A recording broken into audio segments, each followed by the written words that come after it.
Well, you have given me a great gift by talking to me today, and you're about to give another wonderful gift because Bella is here, and I would like for Bella to say hello to you. Sure. And I told her she could ask one question to you.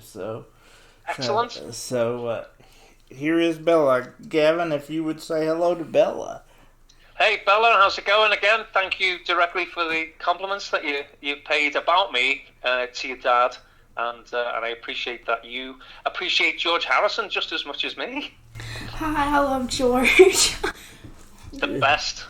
Yeah. Yeah. And I should add that she's very, very picky about, and we've gone to Beatles tribute acts that come to the area, and she's very, very picky about who plays George, and she looks at all of them that come on her feed, and she found you, and she said, I've never seen anybody that looks or sounds like George like this guy does.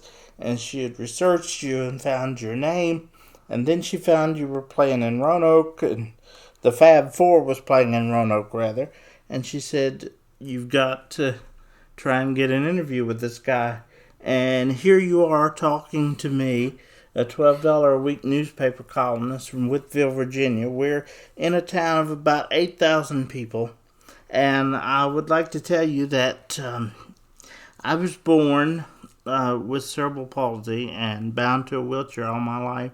And I never expected to be able to have children. So when I met my wonderful wife and we got married and had Bella is my miracle child. So she is my world, obviously. And she's been a lifelong Beatle fan, and to have this gift, this moment for us to be able to be here and share this interview together and see the show next month, you have given us a tremendous gift.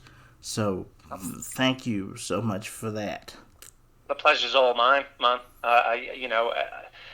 Everyone has difficulties. Everyone has but it seems like you in your life probably had more difficulties than people can even really imagine, and and then you have a beautiful girl, and then it just goes to show you that if you put your mind to something, like Bella said, right, you're going to get an interview with this guy. To me, it's like talking to an old friend that I've never met. Like they say, strangers are just friends that I've never met. And it kind of and so the gift is reciprocal. Do you know what I mean? It's like that's how we feel about you. We feel like that you've become our friend immediately. So if you're in the Roanoke area again, you're gonna swing through Whiteville where we live because it's on the interstate. The halfway point of Florida and the Great Lakes is Whiteville, Virginia. So you have somebody to go have dinner with before a show if you come in the area now. Excellent. So, it's always good to have friends who are offering you food. Yes. But you said that Bella had a question for me. Yes. I said Bella gets to ask one question. So this is her question. So I wanted to ask you, what was your favorite George song? Right. What is my favorite song? I'm going to answer that. There's kind of three in the top three that I rotate between, and for various reasons. What a great question. My favorite song, which was like a shock, was "Be Here Now." As far as I'd heard all the Beatles George songs. And then when I delved into his solo songs, because I wanted to do a solo show to George, and I have a show called George Harry's Son, which is based on George's dad is called Harold, so his name's Harry. Right. And I always thought it was kind of cool that obviously when George's dad, who was a blue-collar worker, was probably working, two of his friends may have had a conversation when he said, hey, George is doing well, isn't he? And he's George who? George Harry's son. So I thought George Harry's Son is quite a good, and it also says George Harrison in it. So I was like, that's kind of cool. So I delved into a lot of the solo songs, and Be Here Now was the one that really kind of, when I heard it, everything else stopped.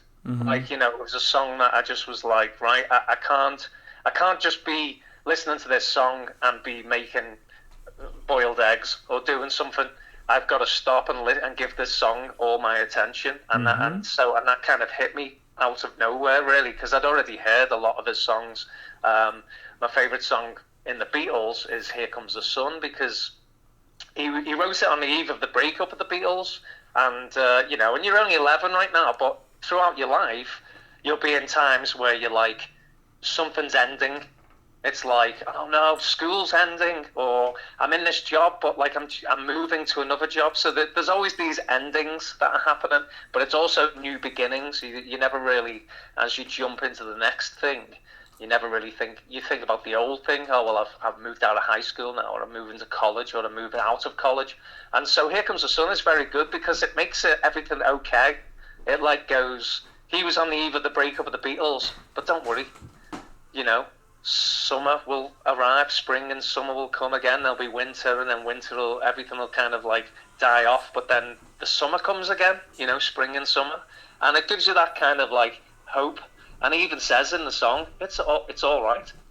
You know, he says, "Little darling, it's been a long, cold, lonely winter, but don't worry, it's all right." You know, so I think that's a very optimistic and a very kind of like looking at the future with like.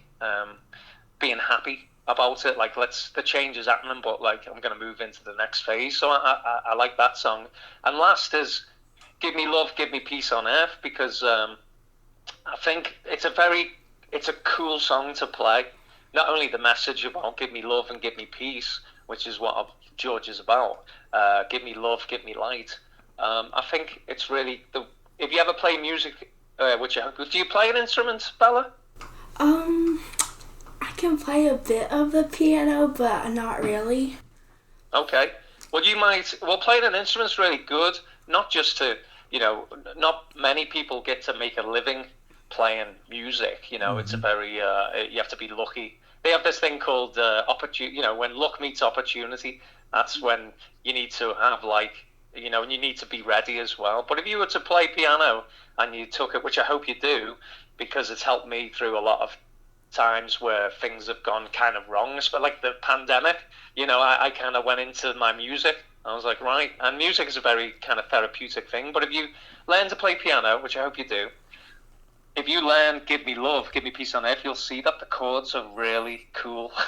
Just the way that song is put together is just, it's almost like you know how it's going to go before you actually learn it properly. You're like, I think it's, you know, so musically, we have a capo on the 3rd fret. You play a D to a D major 7, and then an F sharp minor, an A, and a C, and it's like, oh yeah. It kind of like, how did no one else come up with these chords? Because they're so predictable in a way, you know. But that's what's great. So there's my top 3 for you. "Be Here Now," "Here Comes the Sun," and "Give Me Love, Give Me Peace on Earth." That's great. And we've been begging her to take lessons, so you may be the kicker that would get her into music lessons. My wife is a singer. She did a Tina Turner tribute for our local festival here in town, our local summer festival. And thank God she sings like her mother, not me. So... we would love to get her into some kind of lessons, and you just may be the prodding we need with that.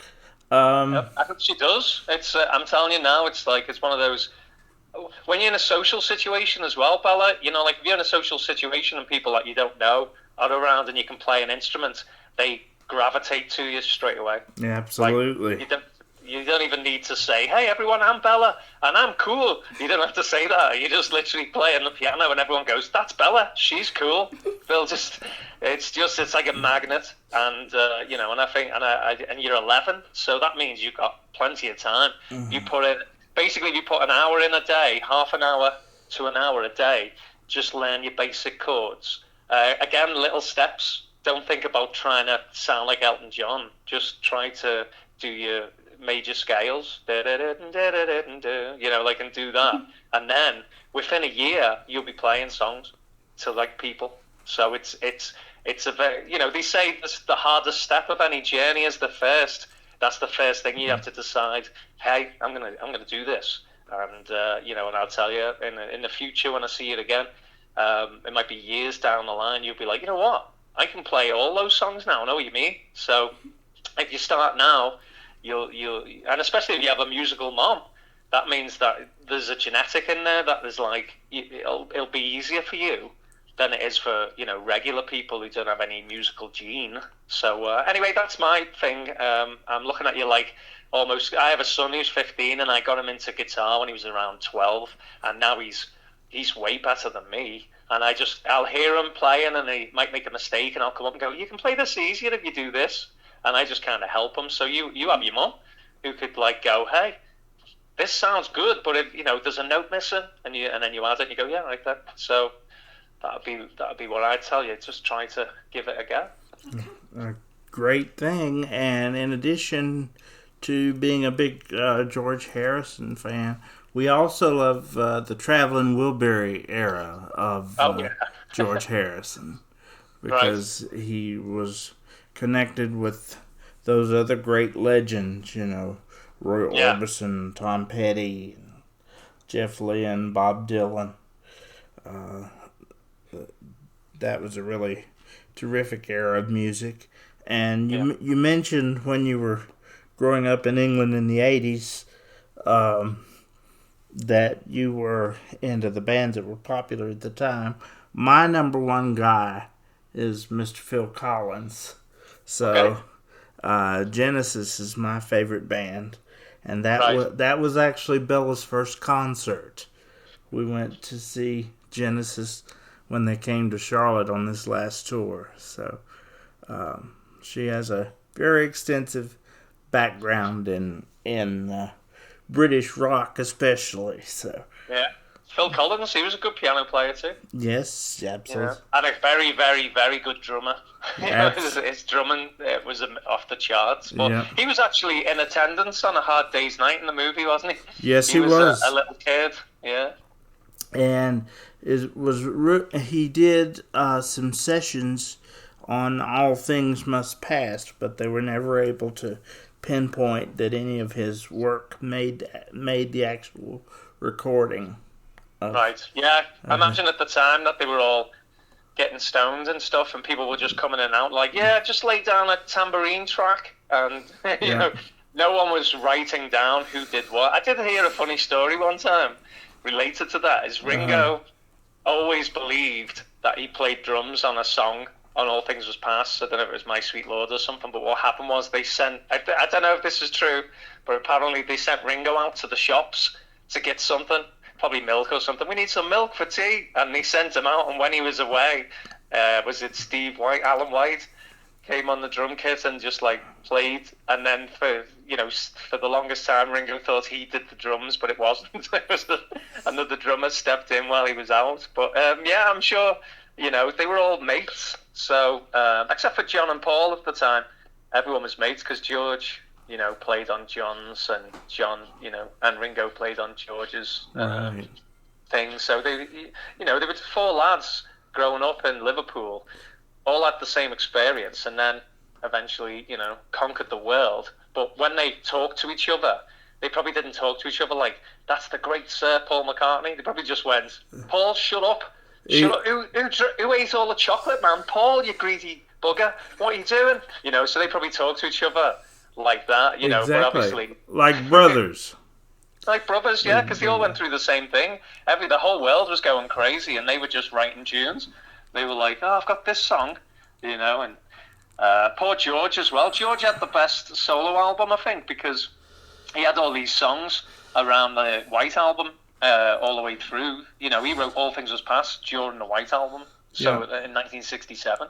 But he didn't release it until after the Beatles, because he couldn't get his songs on the album because he had John and Paul in the band. Yeah, so, it was such a shame, because they were doing the Let It Be album or Get Back album, and George had written Old Brown Shoe, and he was playing it for him, and they were all into it. But that didn't make the album. But the silly things that John Lennon would put on would make the album because he was John and George was the lower man on the totem pole, and it's really a shame. It is a shame, but you know what? It was a gift because he managed to amass a catalogue of songs that were just phenomenal. I mean, it happened the way it happened. No one has any choice of it, right. But that's why they called George the Dark Horse, because you had everyone was focused on John and Paul, and then when George released the first solo by a Beatles solo album, his was the biggest. Like his first one out, he had 3 vinyl records because he had hundreds of tunes that had never been, and they had My Sweet Lord on it, and All Things Was Past. What a great song that is, So and Cloud 9 was a fantastic album, and he 20. That's how they got the Traveling Wilburys together, because Jeff Lynne had produced the Cloud 9 album, and then Tom Petty liked the sound of it so much he investigated who did the production, and it was Jeff Lynne, so he became friends with Jeff Lynne. Jeff Lynne produced Tom Petty's next album, and then they became mates together, and then they got Bob Dylan involved, and then the last piece of the puzzle, was the I'm so tired of being lonely. Right. Roy Orbison involved, and there's a cool story where they were on the side of the stage watching Roy Orbison perform, and he's going to be in our band, and they were all excited, like little kids, not realizing you've got George Harrison, Tom Petty, Bob Dylan, and Jeff Lynne. They were all excited about having who they grew up with, Roy Orbison. They grew up with Roy Orbison's songs, and yes, he's going to be in our band. Because Roy died not too long after that, and when Roy passed away, he had 2 albums in the top 10, and that had not been done since Elvis. So that was, put them all back on top where they needed to be. So. Yeah, it was fate. And then in one of the videos, they had a picture of Roy Orbison with a chair, an empty rocking chair. Yeah. It was kind of a little tribute. End of the line, yeah. That was end of the line, yeah. Great. Well, my favorite. What's your favorite Traveling Wilburys song? Then I'll tell you mine. All right, Bella, that's to you. Handle with Care. She said Handle with Care. Oh, yeah, it's a great tune. For me, it would be You're Not Alone Anymore, because I love Roy's voice. Right. So, yeah. Well, that's what gave them texture. I liked Heading for the Light. That's a great one too. I mean, there's not a bad track on that first album. How could there be a bad track when you got 5 superpowers exactly coming together, and they made some very good decisions. And I think Handle with Care is probably the most well-known one because everyone got a lead vocal in it. Whereas the other songs you had just one singer and the others played backup. At least on that one you got George doing the verses, Roy Orbison doing the bridges, and then you've got Tom Petty and Bob Dylan doing the choruses. And Jeff Lynne. Jeff Lynne's got a very high vocal, so a lot of the high vocal stuff was Jeff. He kind of. Have you ever heard a song by ELO, Living Thing? Yep. Living Thing. Yep. I know. She doesn't know the song, but I know that song. Yep. You'll love it. You'll have to, after the interview, play that song. The verses are, it's Jeff Lynne, but it sounds like a George song. He sings like George, and then on the verses, it's very George-esque. I don't know if he was listening to George at the time. Living Thing. Well, this conversation has been a wonderful gift for us. Thank you for a memory that we'll always share together. And we haven't even got to the show yet, so that's going to be amazing too. Yeah, and you're going to love Robbie. Robbie is the guy that, I even went to Liverpool and they were like, oh, so I wasn't actually performing in Liverpool, but Robbie didn't make it. He got stuck in Philadelphia and missed the weekend. He was supposed to fly, and I was just going to go and be a stage manager and let Robbie play in Liverpool, and I was just going to see my mum. This was the main reason for me to go. So I was there, and I took my suits just in case there was any problems or his suits didn't arrive. And in the end, he didn't arrive. So I ended up doing the show instead, which was cool. I was up to date with all the songs that were in the set list. But you'll see Robbie, and Robbie is really, really good. I mentioned it even when I was on the radio. I had an interview for Liverpool City Radio, and Radio City, it was called Radio City Merseyside, and they said, "Oh, so you're not playing this weekend? Who have you got?" And I said, "Robbie. He's the next best George Harrison impersonator in the world. Like he's really, really good. So you're in good hands. You're gonna love Robbie too. He's amazing, and I wouldn't have. The Fab Four have never, we always have good cast members anyway, and the show's great. So I think 3 of you are going in September. So I hope the 3 of you have a really good time, and don't get too drunk. Just enjoy yourselves. No, none of us will be drinking. We want to be very, very clear-headed for the show. My wife will be joining us. Also a lifelong Beatle fan. Is the reason Bella's a lifelong Beatle fan. So, and we've been lucky enough that we've all 3 seen Paul and Ringo too. So that's a Excellent. Great gift. But thank you for the opportunity. Please thank the guys for allowing us to be at the show. If we have a chance to say hello to them, we'd love to do that. If not, please let them know that we are grateful that they're having us to the show. I'm grateful for the opportunity to review it, and getting to talk with you has been a great gift for Bella and I, and a memory that we'll always treasure. So thank you for that, and I hope that we have the opportunity to talk again. Yeah, I hope so too, mate. Likewise, it's been a very good hour of chatting with people that have the same interests and loves. It's excellent. Well, I'm gonna leave you guys to the rest of the day. I hope everything is beautiful and sunny, and if there's any problems getting into the show, you have my phone number now. Just give me a shout if there's any problems, and we'll make sure that they get rectified. Anything I can do to help promote you guys in the future, I'll keep your number, you keep mine. And anytime you come to the area, you can count on me to do any writing or interviewing that you need. Excellent.